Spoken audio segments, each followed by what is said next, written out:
has posted, surprised the market positively. It's a marginally higher than expected profit that they have posted. So good numbers coming in from Indusind Bank. We're just waiting for all the other details from Indusind Bank. Okay, are we getting the...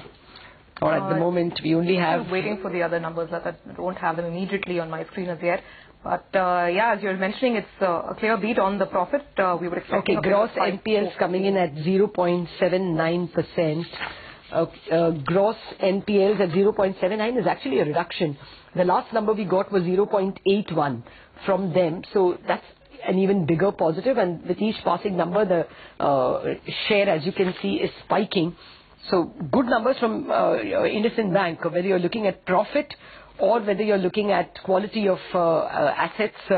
This is very positive. It's not reflective of the banking system. It's a class of its own. But nevertheless, the numbers we've got so far from Indusind Bank definitely showing that, okay, the net NPLs has come flat at 0.31. But with a quarter like that behind us, even a flat NPL would be seen as positive. We haven't yet got the P&L with us from the exchanges, so still awaiting those details. But what we have got from our research team, from our ticker desk, is sounding extremely positive on Indusind Bank. NPLs flat to actually minor fall as far as the gross NPLs are concerned. Gross NPLs really are the more important monitorable. And then more importantly, the profit coming higher than expected. That's the other income. Oh God, that explains why the profit is higher. That's a huge rise. So clearly Indusind Bank has booked some profit in its treasury book, or so it seems, or maybe they did more. Okay, I can give you the provisioning number now, Lata. I have some numbers on me. So provisions actually stand at 123 crores, which is a minor increase, if I'm reading the right number, over the March quarter. 107, yeah, minor, very minor increase that's come in on provisions. Of course, the profit number we've already got, which is quite a handsome beat. In terms of the ratios, let's take a look at how the ratios have done. So the net, the gross NPA ratio at 0.79%, we have that. Okay, actually, the absolute gross NPL is what we would need, and that has not risen much. 562 has become 570, barely 8 crores. Yeah. So that's a very important positive, which means slippages have definitely fallen. And the net NPLs as well have risen from 210 to 224. That's a rise of about 14 crore. This obviously at a time when they would have lent more loans. So as a percentage of the book, that's why you saw the gross NPL fall. This clearly looks like a very good set of numbers coming in from Indusind Bank. That stock is up almost 2% at this point in time. At least the banking results, the private sector bank numbers have been ushered in on a positive note, you will have to say. That's good numbers coming in. Optimistic start to the banking earnings season. I don't know if others, especially the PSU behemoths, the giants, can replicate this kind of optimism. No, that will be a tough ask because they have a lot of infra assets. Indusind Bank is not exposed to infrastructure as much as to commercial equipment, construction equipment and commercial vehicles. And we know that the commercial vehicle segment has been doing well from their Ashok Leyland numbers and other numbers. So clearly, Indusind Bank was expected to do well, but we will really have to wait and see the other important points, which will be only announced in the press conference. So we will have to wait for that at this point in time. Maybe it's a good idea to take a break. We haven't done that in a long time. Absolutely. We'll do that, and maybe the action will be taken forward by our Your Stocks team. They'll be joining you in just a minute.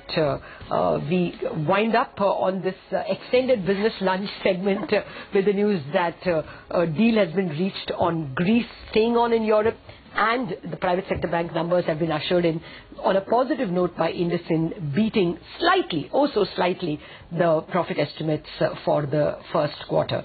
All right.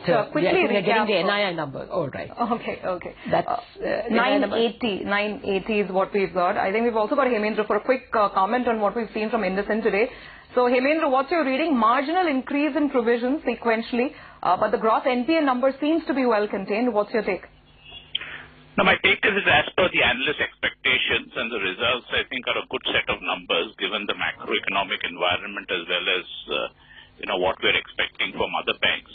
So I believe this will be the best set of numbers to be reported amongst the prominent banks on the stock exchange. And looking at the NPA numbers, I think also that it is within what analysts were expecting, and there doesn't seem to be any major deterioration in asset quality. Of course, the caveat being we have to see what type of restructuring of standard loans has been done, as well as have they sold any bad loans to ARCs.